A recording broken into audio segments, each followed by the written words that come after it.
अभी जिन जिन पंछियों ने हमें ताने मारे हैं वही मुसीबत के समय हमसे मदद मांगने के लिए आ जाएंगे। अब मुझे बहुत भूख लगी है, चलो हम खाना खा लेते हैं। घर का अभी थोड़ा ही काम बचा है। दूसरे दिन सुबह लाडो अपने बाकी साथियों से मिलने बातचीत करने वाले जगह पर आ जाती है। चलो साथियों, हम सब अनाज लाने के लिए चलते हैं।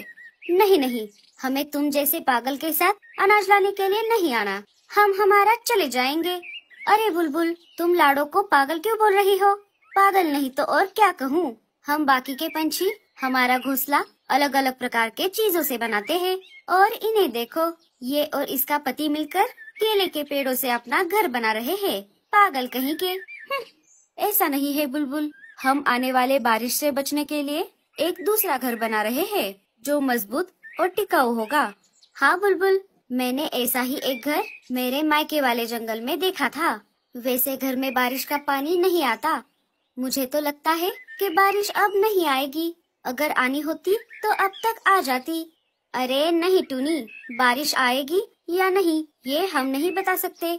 क्या पता अभी थोड़ी ही देर में तेज बारिश शुरू हो जाए। मीनू मौसी के ऐसा कहते ही आसमान में घने काले बादल छा जाते हैं और थोड़ी ही देर में जोरदार बारिश शुरू हो जाती है। सारे पंछी वहाँ से निकलकर अपने अपने घोंसले में आ जाते हैं। बल्लू जी, अब हम क्या करें? लाडो तुम चिंता मत करो, घर का काम पूरा हो गया है, लेकिन आज के लिए हम हमारे पुराने ही घर में रहेंगे। लाडो सबके लिए गर्मा गर्म खाना बनाती है। खाना खाकर सारे सो जाते हैं। जब सुबह हो गई तब लाडो ने देखा तेज बारिश की वजह से जंगल में बाढ़ आ गई थी और बाढ़ का पानी उनके घोंसले तक आ गया था। बल्लू जी, अगर पानी हमारे घोंसले तक आ गया है तो इसका मतलब है कि पूरा जंगल पानी में डूब गया है, क्योंकि पूरे जंगल में सबसे ऊपर हमारा ही घोंसला था। हाँ लाडो, मैंने कहा था ना, अब हमारा नए घोंसले में जाने का समय आ गया है। चलो हम चलते हैं। लाडो, बच्चे और बल्लू अपना जरूरी सामान लेकर नए घोंसले में चले जाते हैं। जैसे ही लाडो और बच्चे अपने नए घोंसले में आ गए, लाडो तो घोंसले को देखकर हक्का बक्का रह गई। अजी, आपने तो कमाल कर दिया। मुझे नहीं पता था कि आप इतना बड़ा और सुंदर घोंसला बनाने वाले हो। मुझे माफ कर दीजिए। पापा, हमें ये घर बहुत पसंद आया।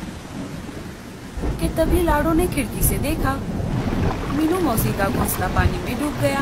मीनू मौसी और टूनी पानी में बहने लगी। बचाओ बचाओ, अरे कोई हमें बचाओ। टूनी, मीनू मौसी, इधर आइए।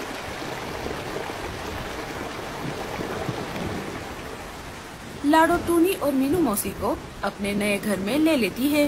लाडो, तुम्हारा बहुत बहुत शुक्रिया। आज तुम्हारी वजह से हमारी जान बच गई। मीनू मौसी, ये देखो कितना बड़ा घर है। हाँ टूनी, ये घर तो कितना सुंदर है। क्यों मीनू मौसी, आप तो मुझे पागल बोल रही थी ना? अरे नहीं बल्लू बेटा, बड़ों की बातें ऐसे दिल पर नहीं लेते। एक एक करके बाकी सारे पंछियों के घोंसले बाढ़ के पानी में बहने लगे। अजी, वो देखो, बहुत सारे पंछियों के घोंसले पानी में डूब रहे हैं। हमें उन्हें बचाना होगा। लाडो, अब तुम मेरा कमाल देखो। ये केले के पेड़ का घर कोई मामूली घर नहीं है, ये पानी के ऊपर तैर सकता है।